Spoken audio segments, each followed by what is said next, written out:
menginspirasi. Dan hari ini sudah hadir bersama saya seorang yang cantik. Dari penampilan ini sudah kelihatan cantik, menawan, menarik, dan dia seorang perempuan mandiri tentunya. Kenapa disampaikan mandiri? Nanti kita akan ulik semua tentang dia. Bagaimana dia sampai di Mamuju dan sekarang sukses menjadi seorang, nanti kita wawancara. Oke, Mbak Ira, apa kabar? Kabar baik Ibu, saya jadi nervous Ibu ya, biasanya saya di situ deh. Gantian. Oke, saya panggilnya Ira aja ya. Boleh. Aduh saya agak gugup Bu ya, soalnya Ibu ini salah satu guru saya. Ini salah satu murid yang bagus, tidak melupakan gurunya. Tidak dong, masa dilupain. Alhamdulillah, dan sekarang akhirnya murid dan guru menjadi satu meja nih. Dan kita akan berbagi informasi dan semoga harapannya adalah ada hal-hal yang bisa menginspirasi sahabat-sahabat semua yang ada di sana. Oke sayangku, kita mulai dari sejak kapan Aira menginjakkan kaki di kota Mamuju, Sulawesi Barat? Kalau berbicara soal Sulawesi Barat itu menurut saya suatu daerah yang banyak sekali saya belajar di sini. Pada awalnya saya berada di sini tahun 2016 ya. 2016 usia saya kurang lebih baru masih belia. Berapa belianya berapa? Berapa ya pada saat itu ya? Pokoknya saya masih baru tamat SMA. 18? Iya. Oke, 18 tahun sudah ke Mamuju? Iya. Seorang diri? Seorang diri. Oke. Dan memang di usia itu kan kita masih remaja-remaja, masih unyu-unyunya Bu kan. untuk mencari jati diri itu masih kita mau ngapain ya kan. Tapi sering berjalannya waktu saya banyak belajar di Mamuju, di tempat saya merantau, bahwa kita harus sendiri, mandiri seperti itu. Kenapa berani jalan ke kota yang notabene tidak ada keluarga? Ada keluarga? Nggak ada sama sekali. Oke, tidak ada keluarga, usia masih 18 tahun. Kenapa harus berani memutuskan ke Mamuju? Sebelum di Mamuju asalnya dari mana? Dari Makassar. Oke, Makassar Mamuju lumayan jauh. Iya. Kenapa? Saya yakin Mamuju itu daerah potensi. Banyak potensi di sana. Ada Jadi hal yang menjanjikan. di umur 18 tahun itu Ibu, saya berpikir bahwa saya ini udah 20-an. Karena tuntutan hidup. Karena saya memang dibesarkan keras. Dewasa. Benar. Itu benar itu. Jadi ketika ada orang yang mengatakan umurnya baru sekian tapi mukanya udah dewasa ya, itu wajar. Karena saya masih umur 20-an pun saya udah ngerasa bahwa hidup saya ini sudah 40 tahun dengan seiring berjalannya waktu, perjalanan yang begitu keras, Bu. Kamu merasa di usia 20 tahun merasa bebanmu seperti orang yang berusia 40-an. Beban apa yang Aira rasa? Beban hidup, segala-galanya. Entah itu dari orang lain, dari keluarga, ataupun diri sendiri. Itu di Mamuju, ketika Anda menginjakkan kaki di Mamuju, tadi dikatakan bahwa saya ke sana karena saya merasa ada sesuatu di Mamuju yang bisa menjanjikan. Betul. Saya. Setiba Anda di Mamuju, apakah seperti itu? Awalnya tidak. Ekspektasi kamu? Awalnya tidak. Oke. Awalnya tidak sama sekali. Tapi karena mungkin Tuhan memberikan saya memberikan saya suatu kelebihan di mana saya itu bisa bergaul dengan siapa saja. Jadi saya manfaatkan itu. Saya kenali diri saya. Saya berkenalan dengan orang yang membantu saya pertama kali. Kelebihan yang kamu miliki menurut kamu dari pandangan kamu sendiri? Kan kita harus mengenali diri nih. Iya, betul. Kamu punya kelebihan. Apa kelebihan yang menurut kamu ada dan bisa kamu manfaatkan? Ini bukan puji diri ya. Ini suatu kelebihan, kita sharing. Jadi alhamdulillahnya itu Bu, saya gampang banget kenal sama orang. Dan saya tahu tipikal orang mana aja yang bisa positif berada di dekat saya seperti itu. Itu pengalaman? Itu sebenarnya nggak tahu kelebihan atau apa sih. Saya nggak tahu. Tapi saya tahu kalau ini orang nih gak baik buat saya. Ini orang nih cuman mau manfaatin saya. Itu dari dalam hati ya, natural aja ya keluar ya. Jadi bukan pengalaman pernah ketemu sama orang, bukan ya? Itu belum. Ini kita bahas soal pertama kali di Mamuju dengan umur 18 tahun. Iya. Saya percaya hati kecil saya, Bu. Sebelum saya melangkah mengerjakan apapun itu, saya percaya bahwa kamu mampu hati bergaul saya dengan orang, kamu bisa mengenali karakter orang ketika umurmu 18 tahun. Dengan bekal itu kamu berani datang ke Mamuju. Iya. Karena jujur saja SMP itu saya sudah mencari duit sendiri. Di usia saya 14 tahun saya sudah tahu. Saya bergaul sama orang dewasa. Umur 14 tahun saya pertama kali cari duit itu ikut sama MUA, makeup pengantin. Saya belajar fashion di situ, Bu. Bagaimana saya nampaknya bukan seperti 18 tahun, tapi di atas. Usia 14 tahun, Aira sudah mencari penghasilan sendiri. Nah, pertanyaan saya adalah, apakah ini arahan orang tua, Aira mau sendiri, atau ada kondisi-kondisi tertentu yang mengharuskan Aira untuk mencari penghasilan di usia yang sangat muda itu? Jujur saja, saya bukan terlahir dari keluarga orang yang artinya berkecukupan, iya, kita cukup sederhana, berlebihan. Enggak. Jadi omah saya itu seorang guru, ayah saya seorang jurnalis. Oh iya. Yes, ibu saya waktu itu seorang dosen hukum di Fakultas Sekolah Tinggi Ilmu Hukum Biak Papua. Oh, dari Papua. Iya, jadi pada saat saya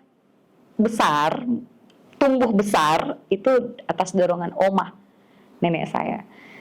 Kenapa saya memilih untuk 14 tahun sudah mencari duit? Karena saya melihat bahwa saya tidak mungkin dong saya ngerepotin omah saya. Saya tinggal sama nenek, ibu saya jauh, saya seorang broken home, ayah saya punya keluarga sendiri, saya tidak mau. Saya mau punya penghasilan sendiri, saya mau buat ibu saya bangga bahwa ibu nggak usah cari duit berlebihan, banting tulang di kota orang demi saya. Saya bisa sendiri. Aira bersaudara berapa orang? Sendiri. Oh, dia satu-satu, anak tunggal dari bapak dan ibu. Iya, anak tunggal. Oke, dan ayahnya sudah punya keluarga sendiri ketika Punya. itu? Oke. Dari umur 2,5 tahun. Jadi saya tumbuh besar itu tidak sama ayah dan ibu, sama oma dan opa. Bunda-bunda saya. 2 tahun? 2,5 tahun. Tapi ketika usia 2 tahun itu sudah biasa ketemu dengan ayah atau Iya, sering? tidak sering, dibatasin. Tadi ada kata, maaf ya, ada kata broken home. Yes. Bisa dijelaskan sedikit aja? Broken home mereka, alhamdulillahnya ibu saya itu tidak pernah mengganggu psikologi saya, Bu. Jadi di umur saya memutuskan, di umur saya 20 tahun itu baru diceritain semua kenapa mereka bisa bercerai. Oke. Jadi di umur saya remaja, anak-anak pun saya nggak pernah tahu kalau dia berantem, kalau dia kenapa bercerai, nggak pernah. Kamu happy aja dengan Happy. rumah, Jadi kalau kan? orang biasanya ke bawah sedih karena mungkin broken home, saya enggak. Sampai sekarang enggak. Saya nggak pernah merasa, oh broken home, kita harus frustasi, bunuh diri. Enggak. Itu bukan akhir dari segalanya. Bukan akhir dari segalanya. Kecuali akhir bulan, Bu, ya. Itu akhir dari segalanya. Kita kembali ke Mamuju. Nah, sekarang Aira sudah ada di Mamuju, kemudian sudah mulai berusaha berteman, mencari teman dengan bekal tadi bahwa saya mudah berteman dengan siapa saja. Akhirnya itu jadikan bekal. Sekarang sudah profesi sebagai Presenter, sudah jadi seorang presenter. public speaker. Sudah menjadi seorang public speaker. Iya. Alhamdulillah. Alhamdulillah, Bu. Itu berkat Ibu juga. Ups. Saya tidak berhenti berterima kasih kepada Ibu Fadia karena jujur saja Ini nanti di-cut ya. 2016 yang lalu pertama kali saya dikasih challenge untuk live streaming langsung kan, Bu, Iya. di Manakara TV. Luar Kemarin biasa. ada dengan Ibu Menteri Kesehatan. Kesehatan. Betul. Iya. Itu saya belajar hanya di YouTube, Bu. Tapi terus Di terang, depan cermin. tempo hari waktu saya kasih job itu ke Aira, kasih tugas itu ke Aira, karena memang saya lihat kamu tuh good looking banget gitu loh. Iya. Ini kayaknya orang bagus deh di depan kamera ini. Jadi makanya tempo hari waktu kamu mengatakan 2000 berapa kita bersama-sama ada job 16. Iya, oke. Itu ada Menteri Kesehatan. Memang saya berikan kesempatan itu ke Aira karena itu good looking, ngomongnya bagus, percaya diri, dan alhamdulillah kita Iya. sukses waktu itu. Alhamdulillah iya kan, Bu. Oke, Aira, sekarang saya ingin memperdalam lagi cerita-cerita kita tentang presenter, terus public speaker. Itu kan tidak mungkin didapatkan dalam waktu yang singkat. Enggak. Perjuangannya seperti apa? Wah, perjuangan menjadi seorang presenter dan public speaker. Kita kan public speaker itu apapun yang kita bilang harus menginspirasi. Apapun yang kita bilang harus positif. Walaupun dalam hati mungkin Ingat nggak loh sesuai. ini, kamu nggak boleh mengatakan sesuatu yang negatif Iya. sesuai dengan kode etik seorang Betul public speaker. sekali. Oke. Betul sekali. Jadi perjuangan, saya berbicara soal perjuangan. Perjuangan itu luar biasa. Tangis udah jelas, nangis sendiri udah jelas. Dan saya tipe kalau orang yang nggak mau cerita susah-susah saya sama orang tua saya, Ibu. Itu pantang buat saya. Karena menurut saya orang tua saya hanya tahu saya happy di sini. Kamu betul-betul mandiri ya? Sad ending nggak boleh. Mandiri betul. Mandiri. Tapi saya percaya, menurut pengalaman saya, saat-saat sekarang ini, saya percaya bahwa suara ibu itu suara Tuhan. Ketika saya mau berbuat apapun, saya minta izin dengan ibu saya, diridhoi, pasti terkabulkan. Tapi kamu tidak pernah curhat ke sana? Tidak pernah. Bagian-bagian setnya apa? Enggak Tidak pernah. Tidak Nah, pernah. kamu curhatnya kemana? Teman-teman yang saya percayakan, Oke, berarti ada peran serta teman-teman di sini. iya, betul sekali. Kekasih saya, lebih ke orang yang dekat-dekat aja, Bu. Ada kekasihnya? Ya? Ada dong. Bisa disebut namanya? Enggak boleh. Jangan, Bu. Kalau orang di agama kita nanti kenanya ain. Ya kan? Nanti saya nggak jadi nikah loh. Amin. Amin. Mudah-mudahan ya. Oh, memang sudah ada arah ke sana. Untuk saat ini tidak dulu. Saya masih trauma ya. Oh, trauma. Pernah? Iya. Itulah perjuangannya. Karena Pernah trauma itu ada positifnya, ada negatifnya. Oke. Jadi pengalaman buruk jangan menjadikan kita drop. Betul. Jadikan itu sebuah pembelajaran, Bu. Itu yang buat saya lebih jauh lebih dewasa. Saya sedih dengan badan saya sendiri, dengan tubuh saya. Saya sering gitu loh, Bu. Saya kalau ada waktunya saya sedih, saya meluk diri saya gini. Saya peluk, kamu kuat ya, kita sama-sama kuat. Di sini kita sendiri. Kita nggak boleh bertumpu pada orang lain. Walaupun notabene ada pasangan saya, ada teman saya. Artinya kamu dalam bekerja tidak melihat waktu kerja? Tidak. Saya kalau dipanggil jam 4 subuh disuruh prepare, jam 3 subuh saya udah bangun. Udah bekerja. Dan visi saya satu aja, Bu. Saya mau buat ibu saya bangga. Di luar konteks saya berhasil atau sukses atau saya mencapai segala-galanya yang saya inginkan, saya hanya mau ibu saya bangga. Ibu saya menangis terharu seperti kemarin waktu saya lulus uji kompetensi. Public Assessment speaking. itu, iya. Alhamdulillah. Tapi dari tadi kita ngomong selalu ingin membanggakan orang tua, selalu ingin membanggakan ibu. Ayahnya? Ayah saya kan, saya nggak tahu ya perasaan saya seperti apa ya. Cuman kalau berbicara soal ayah saya seperti biasa saja.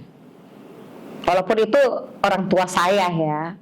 Saya nggak tahu apakah dia bangga atau enggak, saya nggak tahu. Tapi menurut yang saya lihat, menurut selama ini dari saya masa gadis, menikah, bahkan endingnya nggak baik, sampai sekarang saya memutuskan untuk kembali ke sini, itu perasaan saya dia biasa saja. Tapi dia sudah punya keluarga juga, Punya. sudah punya anak juga ya. Saya udah hilas yang gitu-gituan, Bu. Itu nggak masuk buat saya sedih. Biasa aja kalau itu. Tapi kalau berbicara soal ibu ya, Oke, itu tidak membuat kamu sedih. Coba kita satu ulik lagi. Tadi kamu mengatakan bahwa kamu pernah menikah. Mungkin ini bisa bikin kamu sedih. Pernah menikah? pernah menikah. Saya memutuskan untuk menikah Usia berapa? 21 tahun kalau nggak salah. Oke. Punya baby? Enggak. Berapa tahun usia pernikahan waktu itu? 2023 sih udah. 2000. 23. Oke. Berapa lama usia pernikahannya? 21, 22, 23, kurang lebih 3 tahun. Oke. Sekarang single parent kan? Single parent. Jalan sebagai seorang single parent biasanya, dan mungkin iya, bukan mungkin iya, pastinya banyak lah ya, yang iseng-iseng mungkin, yang serius barangkali, dan di luar sana Banyak. menanggapi itu. Saya menanggapi biasa aja, Bu. Cuman kembali lagi ke saya personalnya.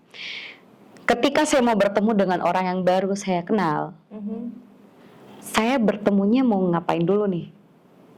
Kalau untuk berkenalan, maaf saja. Kalau untuk pekerjaan, oh it's okay. Atau mungkin banyak ya, Bu ya. Kita boleh nggak, saya lagi butuh MC nih, saya lagi butuh ini nih. Boleh. Saya temuin dengan berpakaian yang sopan. Iya.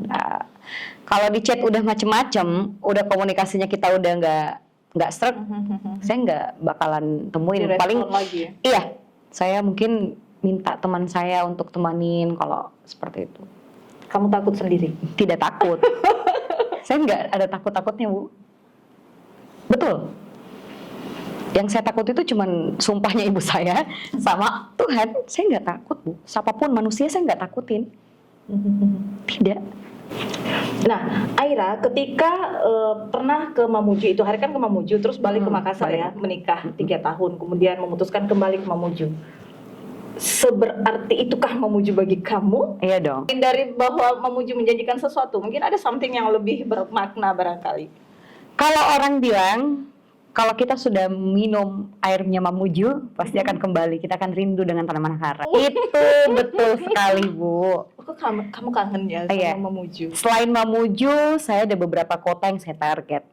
Karena yang beberapa kota ini memang ada teman dan juga ada keluarga di sana yang hidupnya mungkin baik ketika merantau ke sana. Tapi kenapa saya memilih ke Mamuju? Karena yang pertama, Mamuju itu orangnya baik-baik, yang Alhamdulillah. dekat sama saya ya. Oh, oke. Artinya teman-teman saya yang sampai saat ini, saya nggak mungkin sampai di sini kalau bukan support dari teman-teman saya, Bu. Teman-teman saya dan mungkin berpeluang. Dan yang ketiga yang paling simpel, saya nggak perlu kenalan dengan orang baru lagi. Karena Mamuju sudah tahu saya siapa. Sulbar udah tahu sebagian besar ya. Udah tahu Aira Agatha basicnya di mana. Saya nggak mesti perkenalan bahwa saya ini, nggak cukup pembuktian. Mungkin saya begini-gini, enggak. Mamuju cuma tinggal kita datang, perbaiki semuanya, sudah. Oke, jadi ketika rumah tangga berakhir, memutuskan kembali ke Mamuju. Mamuju. Itu direstui sama orang tua, Iya. sama ibu. Pamit. Waktu mengakhiri pernikahan pun, Pamit. Saya mengakhiri pernikahan, sebenarnya ibu saya sudah lama memutuskan bahwa udah deh. Tapi saya sebagai perempuan, saya tipikal orang yang setia sama pasangan saya, Bu. Mungkin body language saya mungkin ini banyak cowok nih, banyak ini kan, tapi nggak seperti itu, Bu. Saya setia. iya juga ya. Setia, Bu. Oke. Saya selalu memaafkan Kelebihan kamu apapun ya. yang dia lakukan ke saya, kecuali selingkuh ya. Oh, iya. Dan berbohong. Dia sampai saya menikah pun baik, tapi minusnya dia kan KDRT seperti itu. Jadi ibu siapa sih yang mau melihat anaknya disiksa? Mengalami itu juga. Iya, Bu, luar biasa. Tapi itu Saya bekas-bekasnya masih ada loh. Saya untuk nyingkirin itu saya butuh duit banyak buat di laser selama 3 perawatan. tahun atau 2 tahun atau di akhir-akhir? Selama awal pernikahan, Mulai awal pernikahan sampai berakhir. sampai berakhir. Tapi kamu lumayan kalau selama 3 tahun bisa bertahan. KDRT. Jadi jangan mau disakitin sama laki-laki. Awalnya untuk melangkah saya takut. Tapi ketika melangkah, Untuk mengambil keputusan buat cerai, Bu, itu susah sekali. Karena saya pikir oma saya kan meninggal ketika usia pernikahan saya 3 bulan. Jadi itu yang buat saya luka sekali. Pesan oma saya, cucu saya jangan disia-siakan. Tapi ya karena orangnya dasar nggak bisa pegang amanah. Tapi sebenarnya ini sudah kesepakatan kita berdua. Tapi nggak baik-baik caranya ya. Bukan kita ngobrol baik-baik seperti awal kita mau menikah. Tidak. Jadi pisah. Apakah pernikahan pertama yang notabene ternyata dipenuhi dengan cekcok itu tidak mempengaruhi keinginan kamu untuk menikah kedua kalinya? Mempengaruhi sih. Saya trauma, Bu. Iya, tadi kan di awal ngomong bahwa sebentar lagi saya akan menikah. Iya. Kenapa? Saya trauma. Oke, cara kamu menghilangkan trauma itu? Trauma itu masih ada sebenarnya. Saya sering merasa kayak, aduh, kalau bisa nggak jatuh cinta jangan deh. Tapi ya kita sebagai manusia biasa nggak bisa hindarin semua itu, Bu. Itu kuadratnya kita. Berarti yang kamu rasakan untuk kedua kalinya ini jatuh cinta lagi? Jatuh cinta lagi untuk kedua kali. Oke. Tanpa ada trauma-trauma itu, Trauma, alhamdulillahnya orang laki-laki ini ini bisa menutupi Iya. traumanya kamu. usianya juga agak sedikit jauh dari saya. Mengayomi kayak gitu. Betul. Oke. Kalau untuk sebaya saya mikir lagi, Bu. Kamu merasa laki-laki yang usianya lebih tua itu lebih bijak? Bijaksana. Saya juga kebawa dewasa juga. Tapi saya merasa bahwa saya dewasa itu setelah mengambil keputusan yang besar itu untuk bercerai. Untuk keluar dari lingkungan yang toksik. Pisah tahun berapa dan sampai sekarang tuh berapa tahun tuh? 2023. Akhirnya 23. Oh, berarti 2 tahun. 2 tahun kamu merasa mengalami trauma-trauma. Akhirnya kamu menemukan seorang laki-laki yang menurut kamu dewasa, yang bisa menghilangkan rasa traumatik kamu tentang kekerasan Iya. seperti itu. Iya. Dan itu nggak mudah juga, Bu, saya membangun hati dengan dia. Saya pelajarin dulu karakternya gimana. Dan laki-laki yang kedua kalinya saya jatuh cinta dia. Inisialnya, Enggak deh. pengalaman yang kita lalui entah itu baik atau buruk, jangan pernah berhenti atau stuck di satu tempat. Karena bisa jadi masih ada tempat lain yang menjanjikan sebuah hal yang lebih istimewa. Tergantung kitanya, kita mau move on atau tidak. Betul. Dan bagaimana cara kita move on, apakah dengan cara yang baik, yang positif atau negatif. Karena terkadang juga sahabat semua, terkadang ada yang move on tetapi dengan hal-hal yang negatif. No. Ketika Anda jatuh, jangan stay di jatuh itu, tetapi carilah sesuatu agar Anda keluar dari lubang itu, dan kalau boleh Anda lebih tinggi. Pernah gagal jadi presenter, balik ke Makassar, kemudian balik lagi ke Mamuju, dan sekarang alhamdulillah sudah menjadi seorang presenter yang sudah stay di salah satu stasiun televisi ya, dan sekarang sudah jadi public speaker. Dan itu usaha Aira sendiri. Artinya adalah bukan berarti teman-temannya tidak mendukung, bukan. Maksud saya di sini dia sendiri karena tidak ada keluarga di Mamuju, tidak ada yang harus didatangi gitu loh. Kemudian Aira, kalau kita berbicara tentang orang tua, ini kan orang tua di Papua ya? Udah di Makassar. Oh, sudah di Makassar, sering ketemu? Enggak. Di Makassar kita menempuh jarak 4 jam lagi buat ketemu sama ibu saya di Bantaeng. Dia salah satu staf di pemberdayaan perempuan dan anak. Oke. Dan kamu anak satu-satu? Anak satu-satu. Ibu tidak menikah lagi? Tidak. Ibu saya lebih fokus kemana ya? Ibu saya lebih enak Sosial. enjoy dengan sosial, betul. Dia sering membantu orang yang membutuhkan. Ada perkara-perkara soal anak dia selalu lindungi, Fokus ke perempuan. sana ya? Iya. Dia mencintai pekerjaannya, Ibu. Tengah malam dia bisa pulang untuk mendampingin klien. Dia happy. Makanya, sahabat di rumah, apapun profesimu, jadikanlah suatu hobi yang menurut kamu itu buat kamu nyaman, buat kamu happy, enjoy. Jangan jadikan beban ya. Yang membuat Ibu Aira akhirnya menangis bangga itu karena sudah menjadi seorang public speaker. Yes, benar sekali. Oke, ke depan apalagi yang kamu ingin raih? Goals ya. Sampai ke atas itu saya rasa sekarang masih sementara proses, Bu. Kalau orang bilang, oh kamu udah hebat, udah ada nama, udah ada gelar, udah diuji assessment kemarin, udah UKW udah, assessment public speaker udah, digital speaker udah. Ya. Alhamdulillah semua itu kan butuh proses, Bu. Jadi sementara ini saya masih, ibaratnya kita naik tangga. Tangga yang pertama udah. Tangga pertama, kedua untuk naik ke atas itu nggak sampai kita jalan mulus seperti naik tangga kalau di rumah, enggak. Tapi tangganya itu step by step. Naik satu pasti turun lagi. Naik satu turun lagi. Jadi gimana saat ini sekarang saya hanya fokus membangun personal branding. Yang kamu ingat selama proses perjuangan kamu, selama proses perjuangan apa yang paling menyentuh di hati kamu yang sampai sekarang tidak bisa kamu lupakan? Itu yang dari ibu. Yang dari ibu ke Aira yang tidak bisa dilupakan sampai saat ini, yang merupakan bagian dari proses perjuangan. Ya, karena saya melihat ibu saya. Ibu saya seorang disabilitas, Bu. Ibu saya seorang disabilitas. Dia sendiri, tinggalnya sendiri walaupun dia punya banyak saudara. Karena awalnya kan dia tinggal sama oma saya udah nggak ada. Dia disabilitas karena polio. Tapi dia menginspirasi banyak orang. Dia udah ke Australia karena perempuan inspirasi. S2-nya beasiswa, S1-nya beasiswa.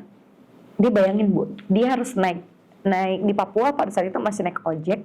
Dia bawa tongkatnya, pakai 2 tongkat naik ojek buat ngajar. Luar biasa. Jadi kenapa saya jadi perempuan kuat? Karena saya melihat beliau tuh kuat. Saya diciptakan sempurna sama Tuhan karena makanya dia sering ngomong, kenapa saya mungkin udah ketuaan? Karena yang cantik itu anak saya. Aduh, jadi nangis deh. Saya kalau bicara ibu, saya nangis, Bu. Ibu saya tuh menginspirasi banyak orang. Dia bangga ya punya seorang Aira Aga. Iya, dan tangis yang pertama kali saya dengar itu kemarin sampai dia gemetar waktu saya lulus asesmen. Karena saingan saya berat-berat, Bu. Sudah profesor, dokter pula. Saya cuma tamat SMA. Begitu saya merasa saya berada di tahta yang tertinggi, bagaimana saya bisa sama seperti mereka. Saya nunjukin bahwa ibu saya bisa. Ibu, saya ujiannya. Pas saya bilang ibu saya lulus, di situ ibu saya nangis. Iraku pintar sekali, dia ngomong gitu. Sedih. Kenapa kuat? Karena ibu saya kuat, Bu. Masa ibu saya kuat, saya enggak? Ada harapan apa orang tua Ibu Aira ke Aira saat ini? Dia mengharapkan Aira untuk segera menikah atau Aira untuk segera pulang ke Makassar atau apa? Tidak. Harapan ibu saya tetap jadi anak yang rendah hati, yang happy, yang bahagia, dan rendah hati. Kenapa saya memilih nggak berteman dengan orang nggak pilih-pilih, Bu? Nggak mau dia orang dari bawah, menengah ke bawah ataupun ke atas, saya tetap samakan. Karena pesan ibu saya itu tetap rendah hati. Ibu saya nggak pernah bilang kamu pulang bawa mobil, kamu harus beli rumah yang gede. Enggak, Ibu.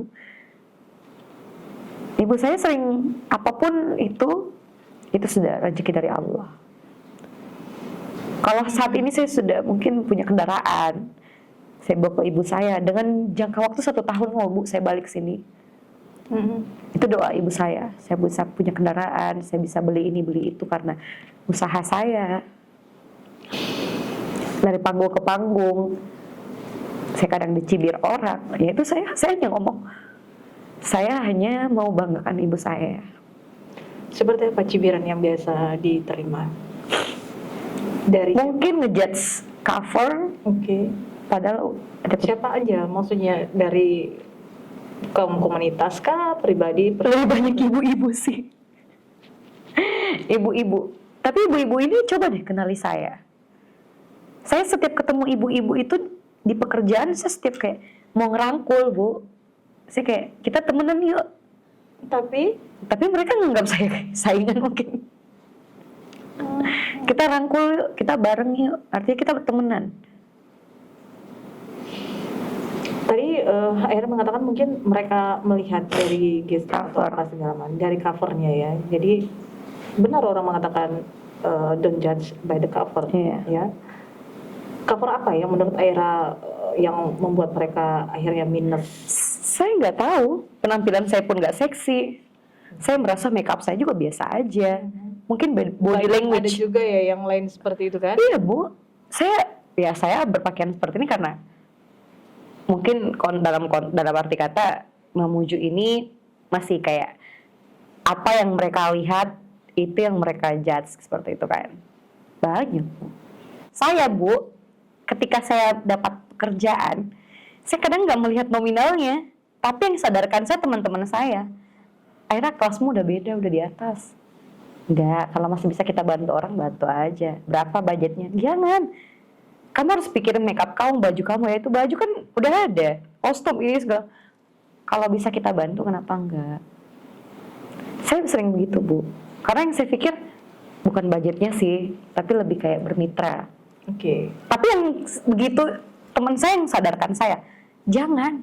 Kamu untuk jadi Aira sekarang mendapat gelar segala macam itu susah, Aira. Itu butuh duit banyak. Rate-nya sudah harus naik ya. Iya, tapi kan di Sulbar kita boleh. Jadi nanti saya rate-nya berapa nih? Masa gitu ke guru sendiri? Iya kan Ibu, saya di sini Ibu. Saya di sini tuh karena Ibu juga. Banyak hal-hal yang Ibu ajarkan untuk saya. Tapi memang kan Bu, pada saat itu Ibu sering mengajarkan saya. Saya yang paling mendengar kalau Ibu ngomong. Alhamdulillah. Iya, karena setiap orang yang kasih tahu atau memberikan ilmu buat saya menganggap bukan saya dimarahin. Tapi saya diprotes karena saya akan jadikan itu sebagai motivasi dalam hidup saya. Dan itulah mungkin yang salah satu penyebab kamu bisa seperti sekarang ini. Bisa jadi kalau dia protes dengan apa yang terjadi pada kita, karena kita sebagai entertainer itu Bu, kita siap apapun yang dikatain. Iya, betul. Iya. Kita terbuka dengan segala macam kritikan, Iya. ya kan? Kritikan yang membangun. Jangan fitnah. Aduh, fitnah atau plesetan ataupun yang bagus itu sering Bu. Yang bagus artinya dia memberikan motivasi, tapi ujung-ujungnya di belakang dibisikin. Udah sering saya mah Bu, udah sering banget. Bukan lagi 1, 2, 3 kali, 4, 5, 6, 7, 8, 9, 10. Gak tahu. Kalau ketemu teman yang suka nusuk dari belakang gimana? Ada orang kayak gitu, tetap senyum kalau ketemu. Hai. Mungkin saya sekarang sudah jadi pribadi yang jauh lebih dewasa Bu. Oke. Dulu ketika ada yang seperti itu saya datangi. Wah, itu kan iya dong Bu. Saya sudah bilang saya nggak takut sama siapa-siapa. Hukum, kalau memang saya bersalah, hukum saya. Ish. Orang merantau Bu, jauh dari keluarga, artinya kita berani. Apapun konsekuensinya itu kita berani nerima. Siapa yang mau ngandelin diri kita kalau bukan diri sendiri Bu? Aduh. Kira-kira kalau ada di luar sana saya jalan sendiri, ada yang nyelakain, siapa yang bisa nolong kalau orang di sekitar kita nggak ada? Emang sudah sebelum merantau sudah dipersiapkan ya? Sudah fisik, mental, segala macam. Pokoknya saya siap ke Mamuju menghadapi segala macam hujatan, fitnah, betul. dari belakang, tusuk kiri, tusukan. Aduh, ibaratnya tuh kalau saya berdiri, kalau transparan ya, pisau tuh udah nancap kemana-mana Bu. Ya Allah, udah nancap Bu. Di belakang juga ada, mungkin ada 10, di sini ada berapa, ya kan? Sudah nancap, bukan pisau lagi Bu, golok. Ya. Itu ilustrasi yang digambarkan oleh sosok Aira. Inilah Bu, saya sosok sekarang, saya ini Aira Agatha. Kalau secara transparan katanya sudah ada golok di mana-mana nih. Nancap jok. Tapi dia tegar.